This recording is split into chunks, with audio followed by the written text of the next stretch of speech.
everybody. Welcome. Happy, what day is it? Tuesday. Happy Tuesday. Hope you're all well. I'm very excited about today. This is going to be a good one.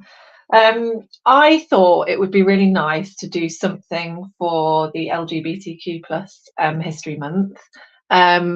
Unfortunately, there's no history involved here, apart from where this comes from, because it's quite an old thing. But I just thought it'd be really nice to make something that doesn't require any materials, really. You only use 2 materials. Anyone can do it. And I just think it'd be a really nice way to sort of spread, positive vibes, solidarity, inclusivity, acceptance with the LGBTQ community. So it's going to involve a bit of origami, and I am famously terrible at origami, so this is just proof that anybody can do it, because I'm rubbish at this sort of thing, and I've just had so much fun making these. So I'm hoping you guys are going to love it too, because it's really exciting. I love it.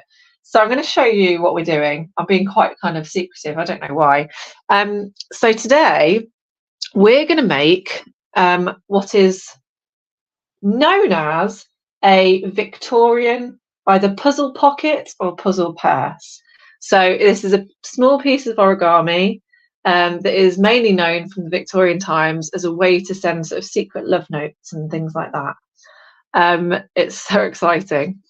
So I thought that we could take the Victorian puzzle purse and just turn it into like lovely notes using those lovely sort of rainbow colours, and those lovely sort of pride and acceptance kind of mottos. So I'm going to show you how to make one and how to decorate one. Really, you can do whatever you like, but all that's required, this is why I love this, all that's required is an A4 piece of paper and some pens or pencils. That's it. That's all you need. It's so exciting. So I'm showing you the front of it, and I've not revealed the exciting bit yet. So I've made a few different ones. You can make them in loads of different sizes. You can make them in whatever shape you like. So much fun. I think I'm so in love with stationery and paper, and then being able to fold it into something secret and cute just brings me so much life. So I'm fizzing with excitement. So the idea of the puzzle purse or puzzle pocket is that you have this lovely little square here, and then you open it up, and then you have like this sort of windmill effect here. So I've gone with these sort of like rainbow colours and lovely motto, "You are so loved." And then here's the really exciting bit, is you then like pull it open. Oh, look, and you pull it open, and then you have the lovely square inside that you decorate as well. So you're sort of decorating loads of different elements, and then you fold it all back up, and it's like a secret little note. At this point, I'm going to try not to. I'm going to make it very obvious so that no one tells me I'm wrong. But I did write that N the wrong way around. So I was so excited, colouring in like a child with my crayons, that I forgot how to write. So let's all just accept that Rosie can't write letters today. But we are going to make one of these, and it's so exciting. I just love it. I think it's so cute. Look, and you can decorate so many parts of it. That it's just, the possibilities are endless, and you barely need anything to do it. You can do whatever you like. So that's what we're going to do today. You'll see I've been making them in various shapes and sizes. So you can make them with whatever shape paper you like, as long as it's square, which I'm going to show you anyway. It can be quite fiddly. As I've said, I'm terrible at origami, so I found it quite fiddly. But the key really is that if it doesn't work straight away, then you just need to sort of bend it and fold it a bit more until it does work. So it shouldn't be difficult. Hopefully that makes sense. Okay, let's get started. As usual, Rosie has put a plethora of items on her desk, and is now going to have to move them all and throw crayons behind me. So I'm going to move some bits out of the way, because we're going to start with our piece of paper. So which one shall we use? Let's move all these little bits out of the way.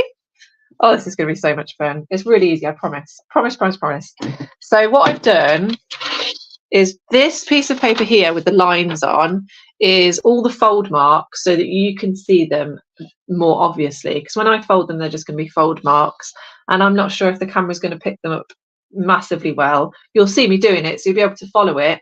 But if you want to do this later on, then what I would recommend is either at this point now, or I'll show you again later, what you could do is if you're going to re-watch this video, you should be able to pause it. You can't pause it now because I'm live, and you can't pause me, I'm afraid. I know that my children wish they could. But what you could do if you're re-watching the video at this point is to pause your video so that you can have a look at this grid so that you can see where all the fold marks lie. Now, obviously, you need to watch the order in which we do these things, but I just thought it'd be nice to have this image here so you can see where you're going with it. So it's essentially lots and lots of squares and diamonds and all that sort of business. But I'm going to go through it all now. I love folding paper. Folding paper, I should be better at origami because I really like folding paper. If you've come to any of my sessions before, you know that I'm not very accurate and I quite like making a mess. So this has been a challenge for me, but it's very exciting. So as I've said, if you want to pause this, if you're re-watching, then that would be a good time to do so, but I'll also do it later on when we've done all the folding. So next thing is to get our piece of paper. I'm going to start with this orange piece. The reason I've chosen this orange one is because I thought maybe it would show up, the folds would show up a bit better than just with a piece of white paper. But I would encourage all of you, and this is the great thing about this, is you can do a million of them. You can do so many. And I don't think that you should be boxed into just using plain paper. So with this little guy that I've done that on squared paper. And that's why it's got this sort of like, I've used pencil crayons and primary colours. So it's got that kind of primary school element to it. It's using sort of gridded maths paper, which you should be able to see if I move it really close up. Can you see that? Can you see that it's squared? It's quite glary. There we go. So you can sort of see that it's squared paper. So I think textured paper is a win here because it's just going to add. But you can use whatever paper you like.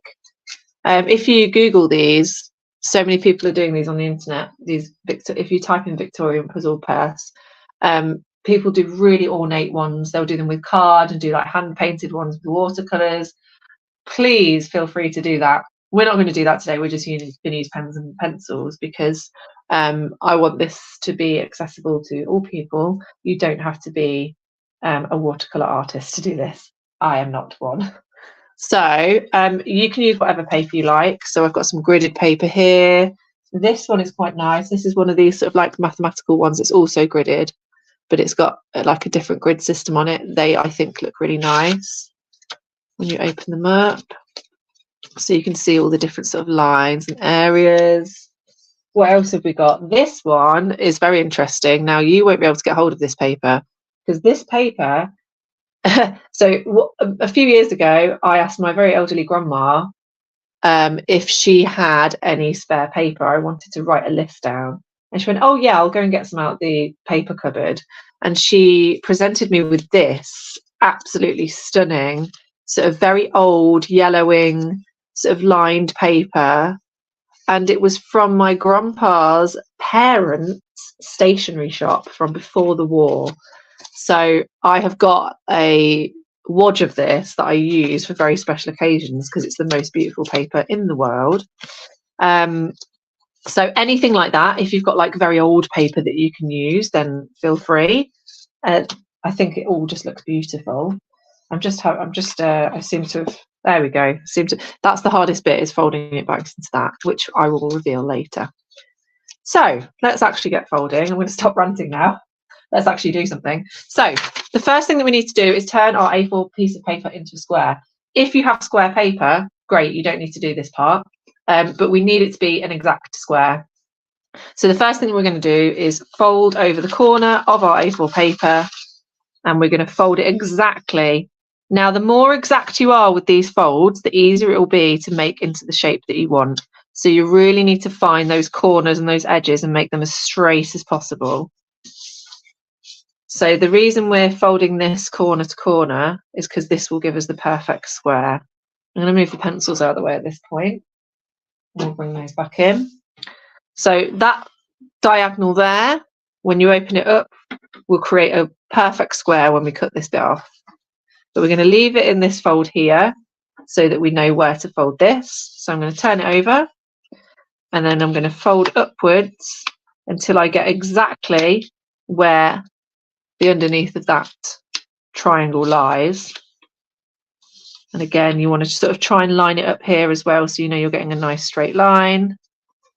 And I would recommend also, for every single fold that you do, score it with your nail or your finger. If you have a paper scorer like this sort of thing, then you could use that. You don't need to though. You can definitely just use your finger. And also to fold each side backwards and forwards, if that makes sense. So for this part you don't need to, but I'll tell you what I mean in a moment. So there we've got our perfect square, so all we need to do is chop this bit off. You can rip it if you want, if you feel confident in ripping paper, that's fine. I'm going to use scissors because I don't want there to be a ripping disaster, which could very easily happen. So I'm just going to chop that end off. I'm going to be as straight as possible because, as I've said, you want it to be nice and neat and straight and regimented. Otherwise, it's really hard to fold it into the lovely purse. So the joy of this is we've got our square from our A4, but also this guy, this little offcut, you can turn that into 2 separate squares and make 2 tiny ones. So you're not wasting, you're wasting like minimal. So look, if I fold that corner and that corner, I'm not going to do it fully, but just so you get an idea, if you were to chop that bit out the middle, you've got 2 squares either side. So you can make 3 puzzle pockets from 1 piece of A4 paper, which is very exciting. So next bit, we have done our fold down the middle, and I'm going to turn that over and fold it again, because like I've said, I want every single fold to go this way and that way. That makes sense. Just to make it, you want all those folds to be nice and loose so that when it comes to folding together, it's a lot easier and it goes the way you want it to. So we've done 1 fold down the diagonal, and now we're going to fold down the other diagonal. So again, we want to be nice and neat, make it as precise as possible. You want your corners to be complete corners. You don't want any overspill of the paper. So as exact as you can possibly get. Now, when I first saw people decorating them, I thought, that's a bit of me. I want some of that 100%. But I'm not very good at origami, so I'm not going to be able to do it. So I made my partner Dave learn how to make these and then show me how to make them. And I think this is testament to how easy this is, because I'm usually terrible at this sort of thing, but I can now do this off by heart. So I think you're all going to be fine. It might take a couple of goes, by the way. You might do this now and be like, I can't fold it into place, and that's totally fine. It's just about making sure all those folds are neat and correct and that they've all been folded over a few times. And the joy of it is there's no real consequence other than you have a piece of folded A4 paper that you might not be able to turn into a puzzle pocket. You can just get another piece. So now we have got our 2 diagonals along each corner to corner. So the next bit I would say is like the second hardest bit, and it's not that hard. We are going to fold the square into thirds. You can measure this with a ruler if you want, but I don't like measuring things, so I'm going to do it by sight. So essentially you're folding, so you want thirds, so you want 1, 2, 3. And you can do this by thinking that you want to go just over the corner. And the way you can make this precise without using a ruler is by just sort of having a check when you fold over this side to make sure that they're sort of even. And so we're going to fold that along there. So that's your first third. Make sure it's nice and neat and straight. Make sure these edges are all sitting flush to each other. And then hopefully if you go this side, you'll find that it should go all the way to the edge. If it doesn't, don't worry too much. It's not the end of the world. But what I'm going to do is I'm going to open it up, turn it round, and then I'm going to fold this exactly to the line that we've just folded. And that will create your 3 thirds. Again, scoring with your nails. So now you've got these 2 lines here. Turn it over and then just refold them again. So you've got a nice flush line both sides. Lovely jubbly. So we've got our 1, 2, 3, and then what we're going to do is we're going to turn it 90 degrees, and we're going to do the same again so that we've got 1, 2, 3. So you're creating loads of squares. So the easiest way to do this, again, you could measure it if you wanted to, but the other thing that you can do is if you fold it upwards and just make sure that the fold is exactly where those lines meet. So you can see here where the last third meets the diagonal, that's where you want it to sit. I'm hoping that makes sense. So if I fold it upwards and make sure that it's touching those crossovers, and again making sure it's nice and straight either side, then you should be okay. It's these crossovers here, it's when they're not quite right that it's really hard to fold the puzzle pocket into place. So that's why we're just making sure that they all sit nicely together.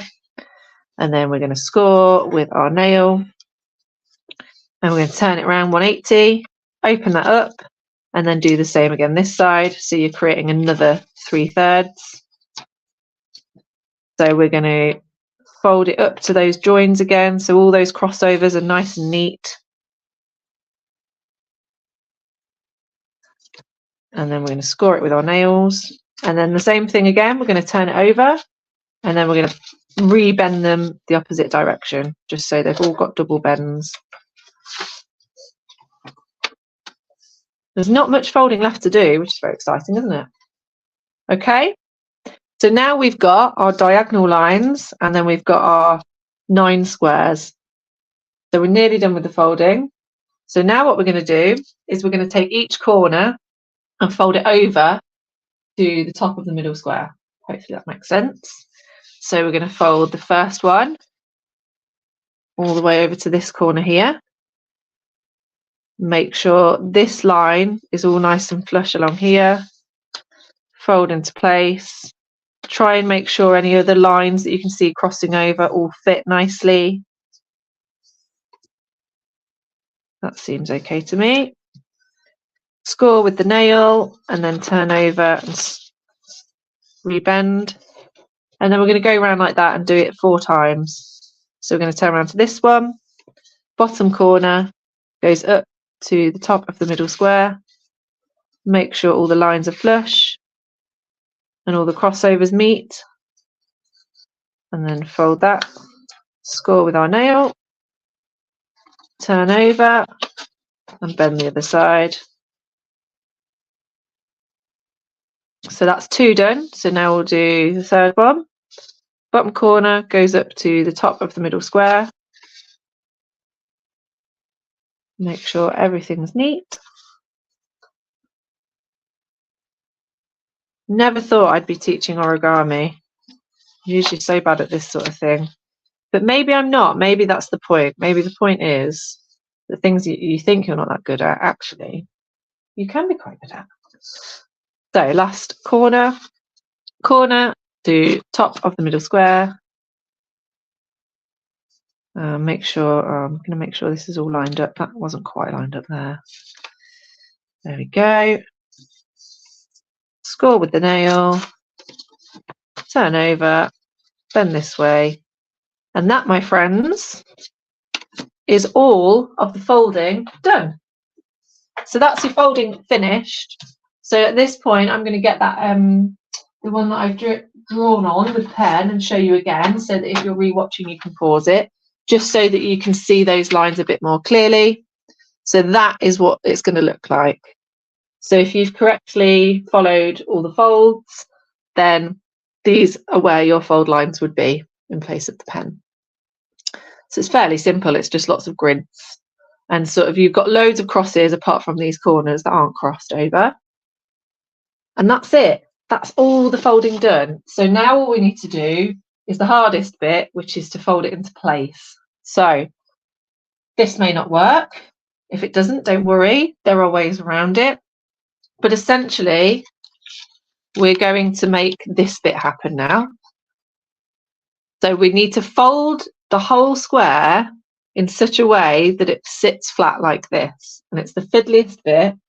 And it might take a few goes. If it isn't happening at all, then I would recommend just flattening it out again and just going over all these folds and just sort of, you're just encouraging the lines to go where you want them to. Okay, so it will work.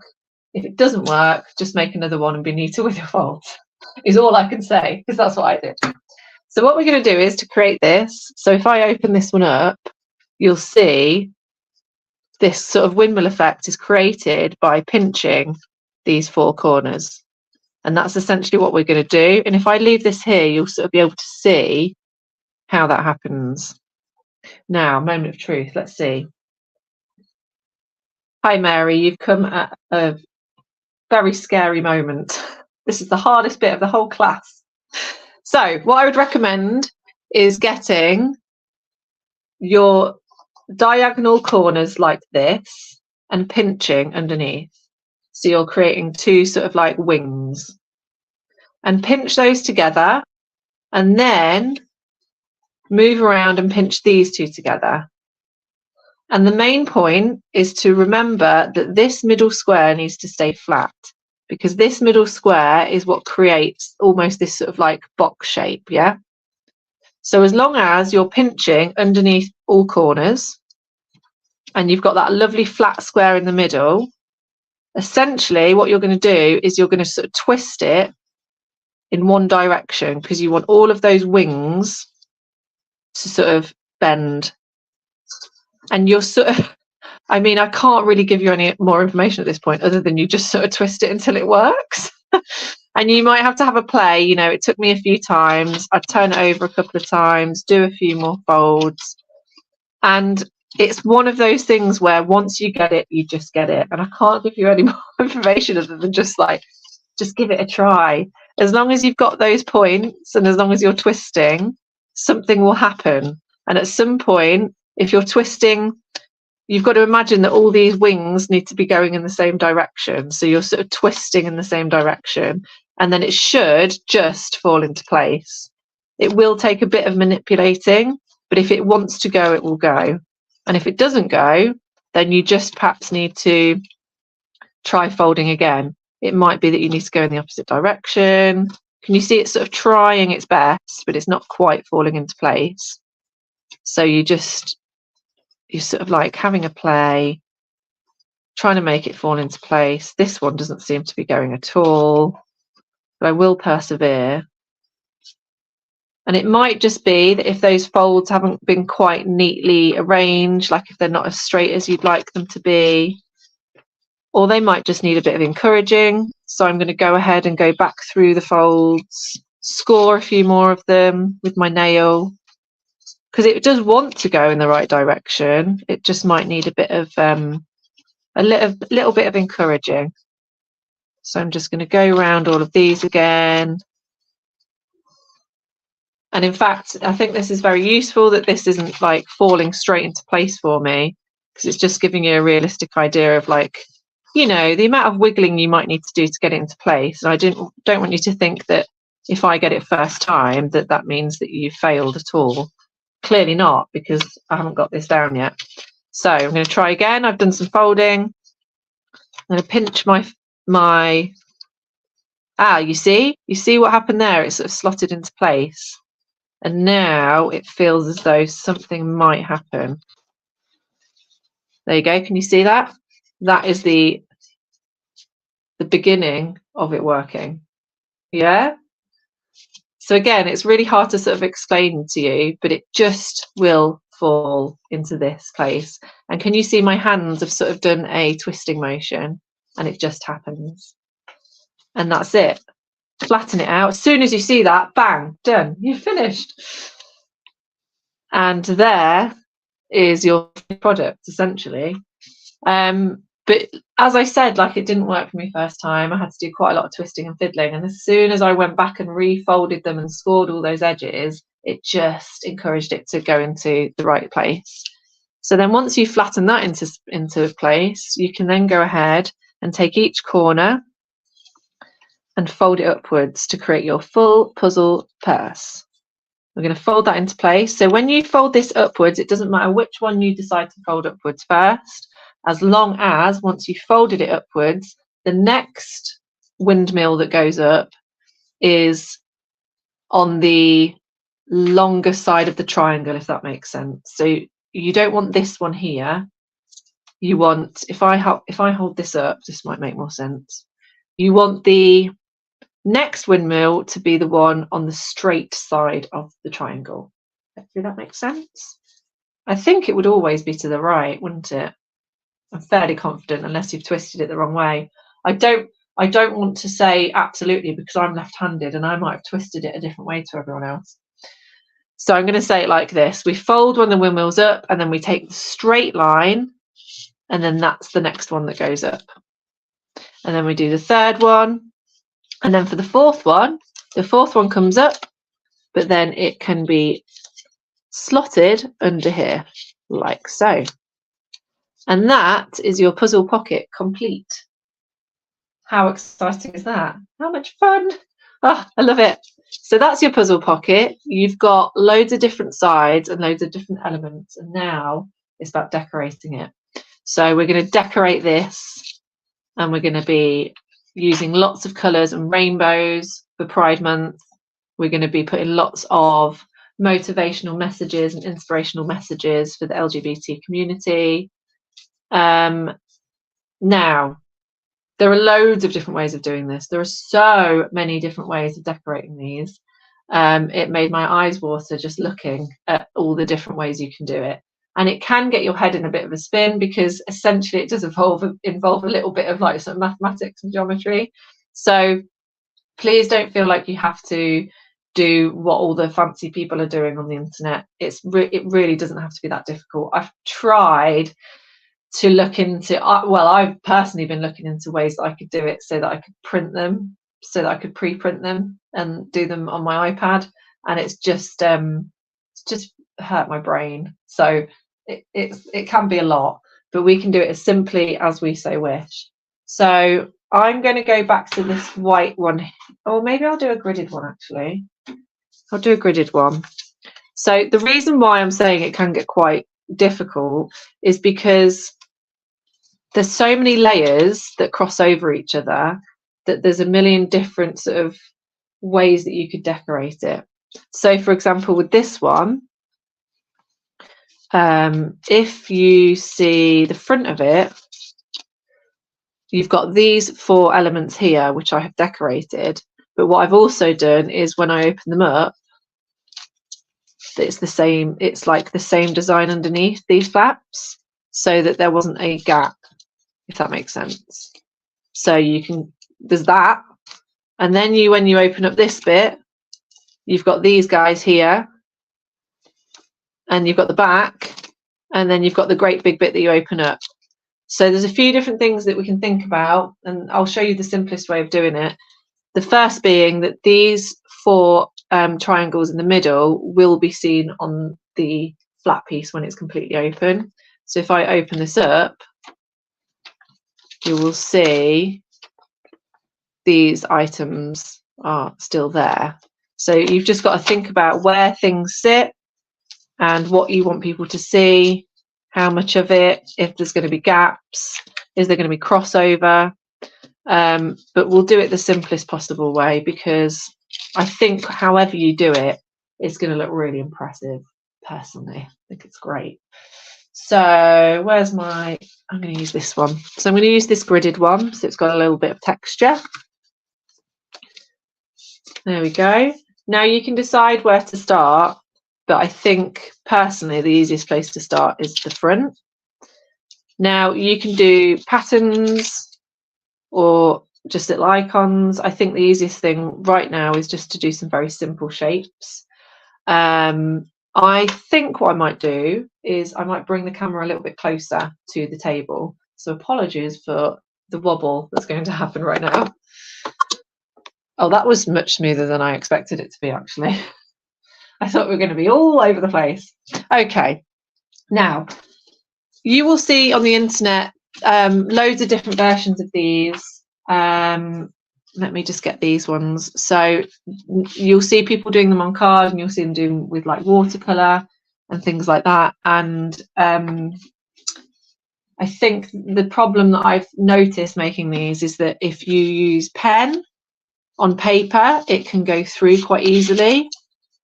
So I would recommend a sort of either a combination of thin pens. So these were quite thick thick felt tip pens, but I would recommend using like a thin fine liner pen or just sort of biros or pencils. You want nice thin ones so you can be nice and delicate and intricate, because they're very small pieces of paper.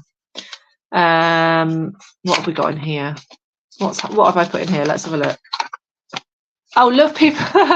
I wrote love people so because when I was making these, my daughter Ramona said, can you write something for me in the middle of it? And I said, yeah, what do you want me to write? She said, write love people so. And I was like, what does that mean? And she was like, love people so. I was like, but that, I don't understand what that means. And she was like, just write love people so, mummy. So I wrote love people so inside the middle of that one. Still unclear as to why. So I'm just seeing if there's, yeah, this one. So this one, I have used a combination of pencils and biros. And this was made with a square piece of paper that was already multicoloured. So this one, we've got the icons in the middle, and then this one says all love is love, which is a lovely inclusive message. And then inside this says a note to say you matter always, which I think is lovely. We might copy that for the one we're about to do.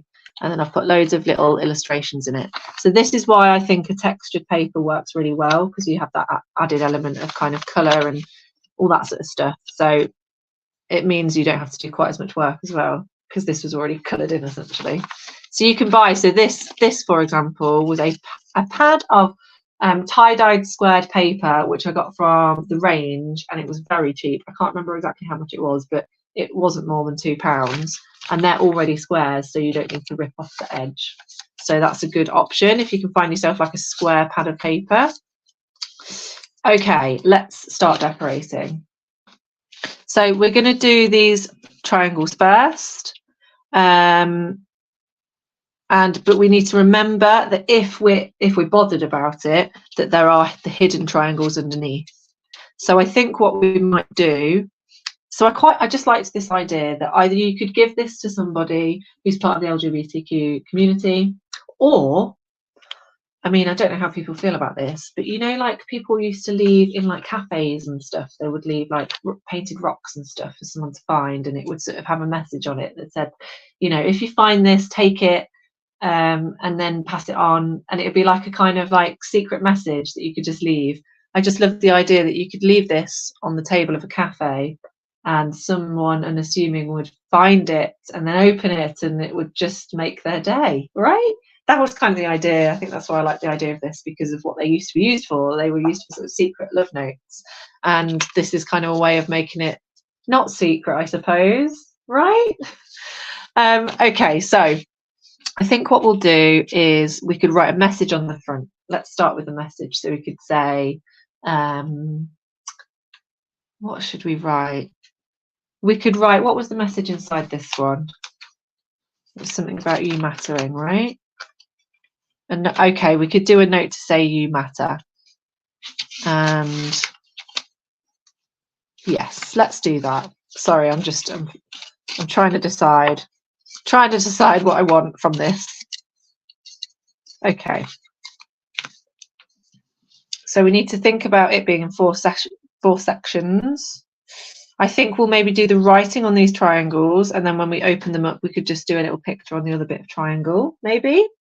And I'm going to use, well, I have got pencil crayons, but I think I'm going to use these pens simply because you'll be able to see them better on the camera. So this is a selection of pens. I'm going to use the fine liner ones, so they're quite a thin nib.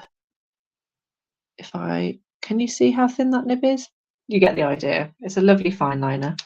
Let's go with, I'm going to do a pink because we like pink. And you can write it however you like. You can practice beforehand. That's the joy of this, is that you could sort of practice how you're going to write it. You could do it in pencil first. I would say doing it in pencil first makes the most sense, because otherwise you might write words in the wrong way like I did. But I'm going to go ahead and just do it in pen. I'm going to freehand it so that you can see which elements that we're going to draw on.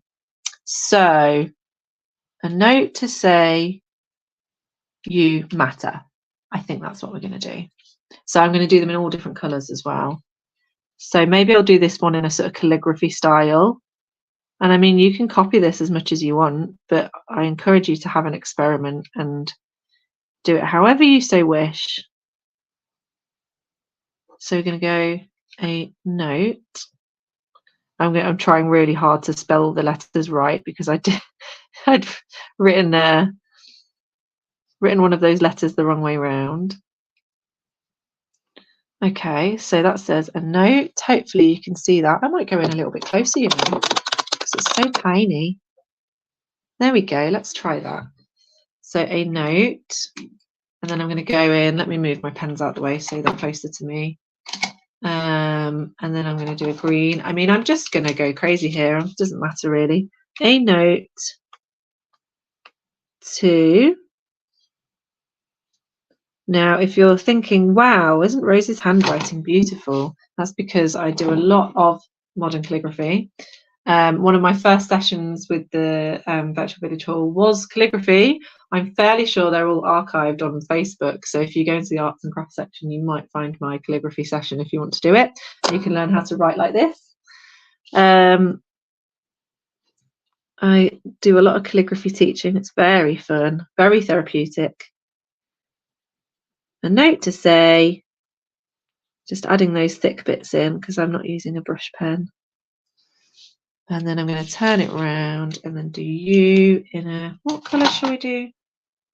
Oh, I mean, I should just stop worrying quite so much about what colour I'm doing. I'm going to make the U nice and big. And then add those thick bits in. But you don't have to do this sort of writing. You could do whatever sort of writing you want. I just think, especially if you're using a piece of paper that is one colour, you might as well use as many colours as you like, right? I think so. Maybe we'll go with the blue at the end. A note to say you. Oh, this blue is running out. Oh dear. Okay, I'm just going to add those thick bits in. If this pen will let me. I wonder why this blue is running out. I don't remember using it more than any of the others. Okay. So I think that's looking good. Apart from the blue running out, we have to remember not to use this one now. Okay, so I think that's lovely. A note to say you matter. And now we could, I'm wondering if we now do something to say that you need to open it, right? So you could like write open here in tiny writing. Let's do that. Why not? And then on the other two, I might do a little heart or something. So what colour haven't we used? Ooh, we use this sort of turquoise colour. And I'm going to write open here. Hopefully you can see that. It's the tiniest writing I think I've ever done. There we go. And then just do a little arrow. And then I'm going to also do, get the orange, I think. And then just do a little, let's do two little hearts in the corner. So it's all about symmetry with this mainly. You're working mainly in fours. So you're sort of, that's the best way to sort of think about it. I might colour those in as well. I'm thinking lots of hearts, lots of stars, lots of rainbows.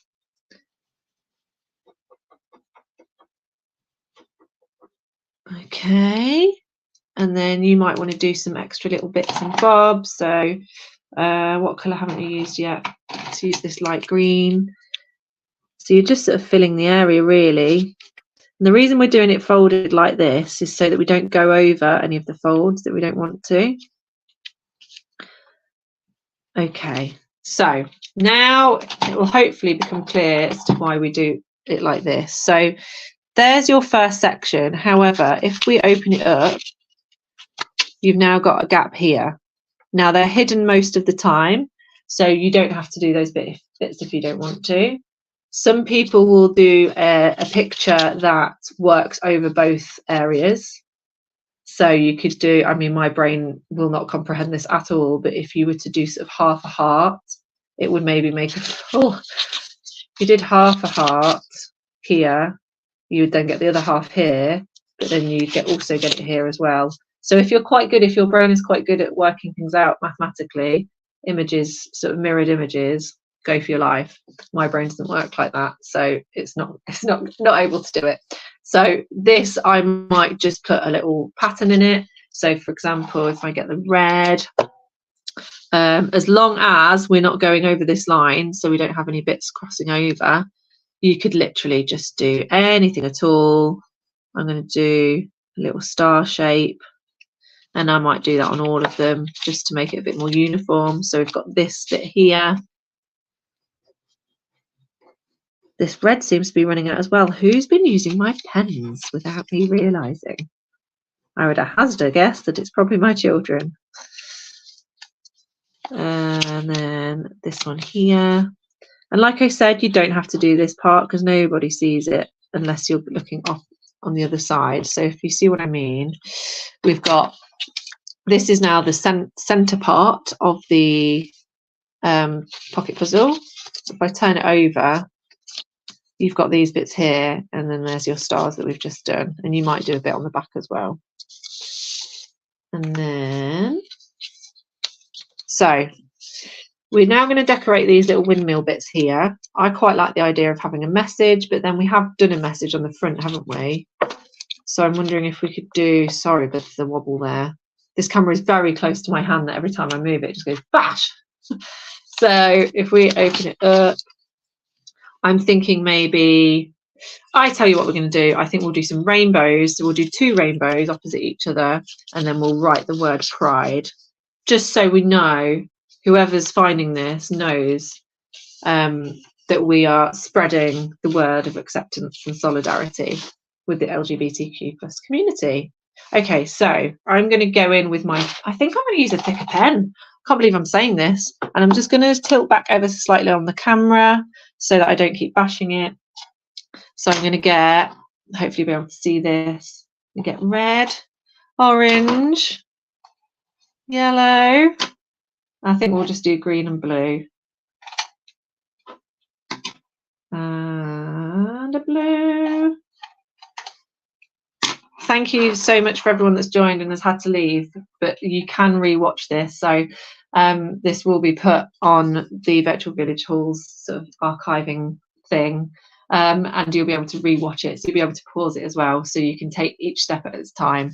I know this might be quite difficult to do it whilst I'm doing it live with all these folds, but if you re-watch it, you'll be able to sort of like rewind it, fast forward it, pause it. Okay, and also I would say once you've got the hang of this, once you've folded a few of these a few times, I think it maybe took me 3 goes, and now I can do it off by heart. So it's really as soon as you've got it for life. Muscle memory, you'll be able to do them forever. So I'm going to go ahead and do some little rainbows along here, and I'm not going to be too fancy. I don't want them to look too kind of, oh, that's the thin one. I don't want the thin one. Where's the thick orange? Do I have a thick orange? Oh goodness. Oh, it's all going wrong. I've lost the orange. It's because the actual pens themselves are orange, so that doesn't help, does it? Maybe we'll skip an orange and we'll put a purple in there. Okay, so we're going to do some lovely little rainbows. Now, do I do pink or purple at the end? I think I might do purple. Oh, that looks nice though, doesn't it? I like that. And then do a purple at the end. And then I'm going to turn it over and I'm going to do the same on this side. Now, you can use these for anything you like. So just for reference, it's my mum's birthday on Saturday. So I intend to make her a birthday one of these as her birthday card. I thought that would be really nice because it's something you can keep. The thing is with birthday cards is they're kind of like a single use kind of thing. So with this, it's still kind of single use, but they get to keep it and it's tiny and they never have to throw it away. How cute would that be? So this works for any kind of anything you like. Valentine's Day, if you want to write a lovely little love note.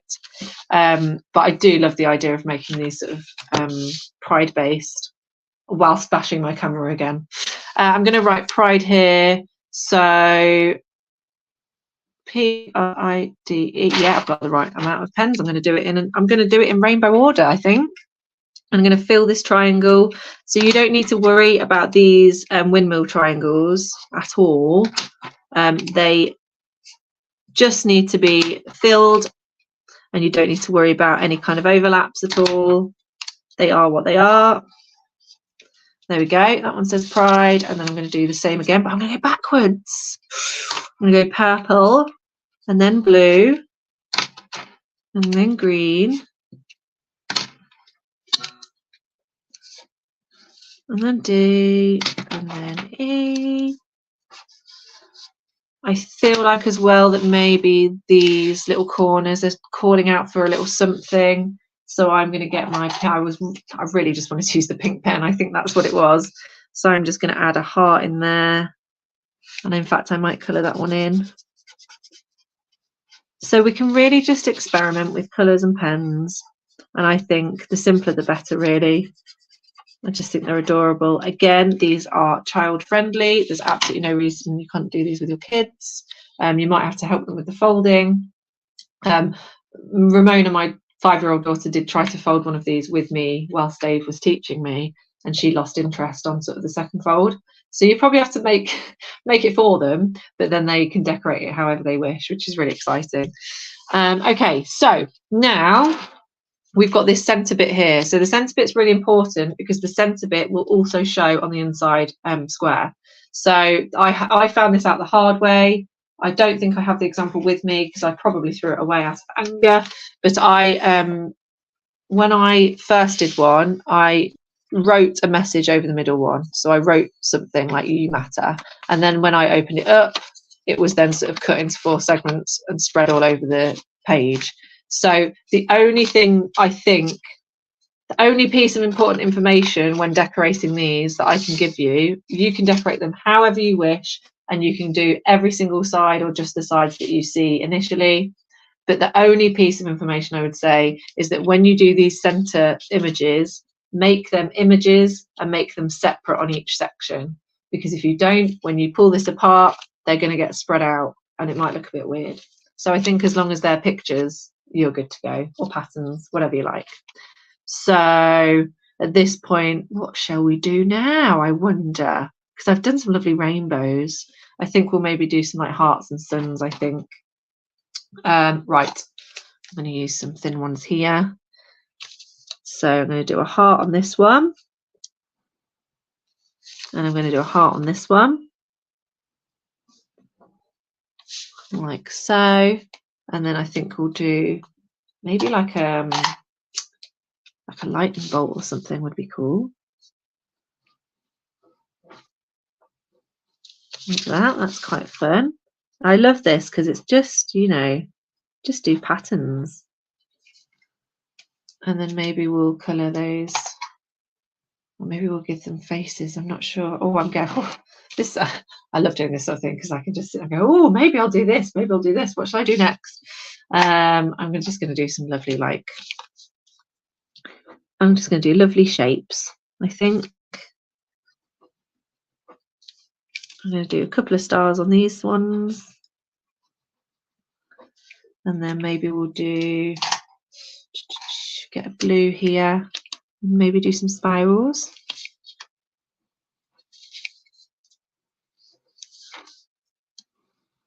Like so. And I do feel like these hearts are calling out for some little faces.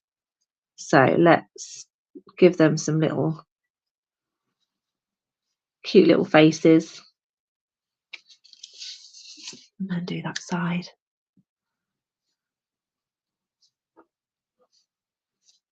Lovely. Okay, so, and also I guess at this point, so with this one, with our front section, we did our little open here signs. I just fold that back into place again. So that had our little open here. We could do the same again. And we could say, I mean, hopefully it's self-explanatory, but if you wanted to, you could sort of write like pull here or whatever. Anyway, now I'm going to show you why this bit was important. So when we pull this open, this is like our finale, if you will. Whilst I wobble the camera yet again, I'll pull the camera up ever so slightly for you. So now you can see this is our whole square, which we can decorate, and you will notice the icons on here. So they're the bits that we see here. So all that matters now really, I think, is you can go to town with your decorating as long as you don't encroach onto these triangles here, because they're the bits that are here. I'll show you one more time. There they are. And there they are. So at this point, I've seen so many different options. There are a million different ways you can do this. So, and it just depends how your brain works. My brain wants to completely cover it with decoration and not really think about anything other than that.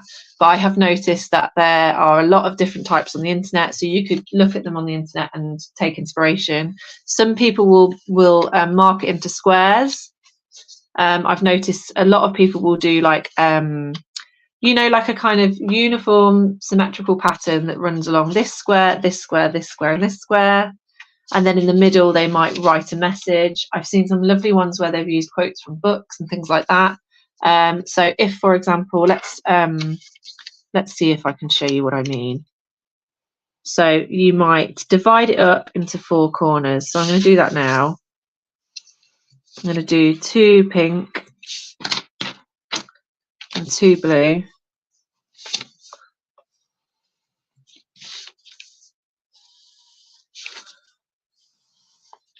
So there's your sort of 4 squares, and then you might do you might just do a triangle of pattern. So if I let's get a different colour.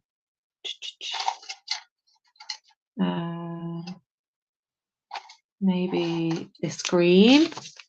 So you might then do something with these triangles here.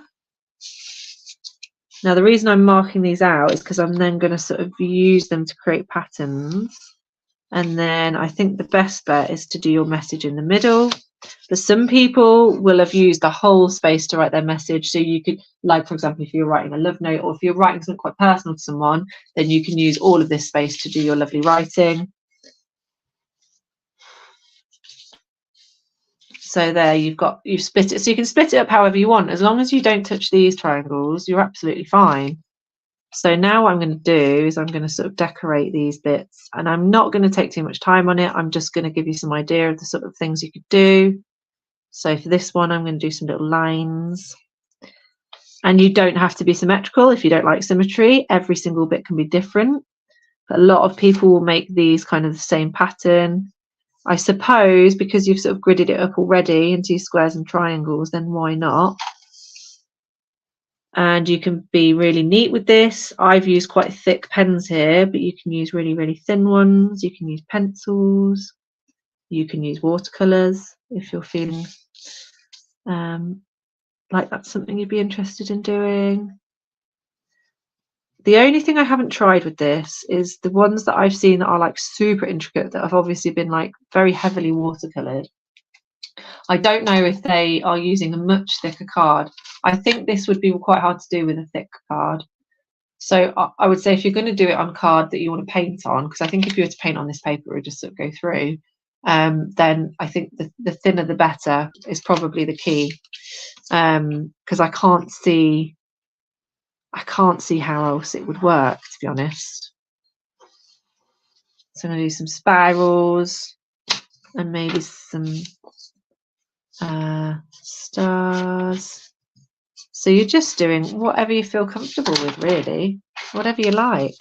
So for this one, I think what I'm going to do is I'm just going to line the very edge as well, so you get that lovely square. And then what I might do is I might do some little scalloped edges.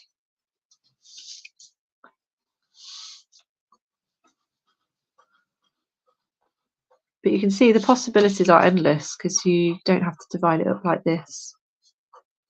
You can divide it up however you so wish. And then this side, if I do this side,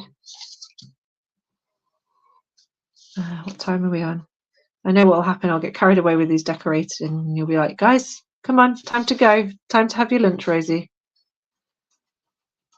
So I'm just going to scallop these edges. I just want to get like a bit of a sort of pattern going so you can kind of see what the overall effect might look like at the end. But I'm also not going to completely fill the space because that is kind of what I want you to experiment with. Coming with the blue here. What would we do here? Again, I think I'm going to completely border the square like so. Do the same that side. And then maybe we'd do like maybe this one would have a zigzag. Yeah. And then I think I would fill these with pictures.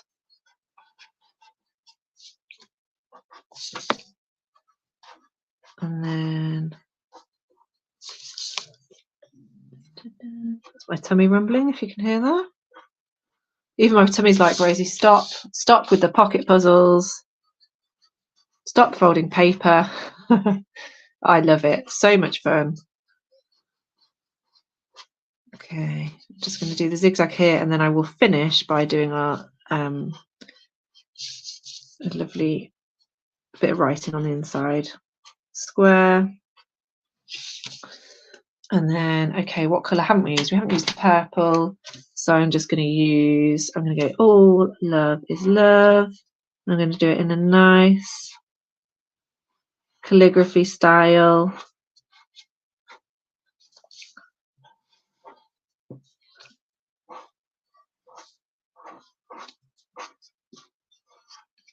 And then maybe just embellish it a little bit with a little heart in this corner here. And I think I'm going to stop there. So you can see the potential here for these areas. And in fact, you've still got some triangles here that you can fill, as long as you're not going over these guys here, which are in the center when we fold them. So you've got your full page here, and you don't have to do it this way round either. The only thing I would say is that if you want to start on this flat page and work your way outwards, just make a note of these triangles, because they're going to be shown alone when we fold them back up. So you've got your flat piece there, that's your full square. And you've got your center windmill, where you've got options to write on these bits, and your centerpiece is here. And then we've got our final bit in the middle, where we fold it all up into its secret little square. And you can do whatever you want on the front of them. And the only bit we didn't do was the back bit, which you could do. I mean, you could do the back bit as like the front of an envelope. You could put dear whoever or whatever you like, or like a pretend stamp. But as you can see, the possibilities are endless. All we have used is a piece of A4 paper, our imagination, some folding, and some pens and some pencils. And you can do it with whatever paper you like. I'm just going to fill this space before I say goodbye, just to make it look all lovely. And once again, as it is LGBTQ History Month, I think it'd be really nice to make something that spreads love and joy to all of those in the community. And that's it, all done. I hope you enjoyed making a Pride puzzle purse. Wasn't that fun? I'm going to go and have some lunch, and then I'll probably make some more because I have such a good time doing it. I hope you enjoyed it. As I said before, if you're re-watching, then a really good idea is to pause when I get this guy out so that you can see all of those fold lines. But hopefully you'll all have a go and you'll be master origami makers, and I'll be frequenting the cafes of Leicester, finding all of these lovely little notes knocking about. If I see one on a table, I'll know, and I'll leave it there for someone to find. Thank you so much for joining me. I'll be back again next week with some more crafts, and I hope you'll have a wonderful day. Thank you so much for joining me. I've been Rosie. Goodbye.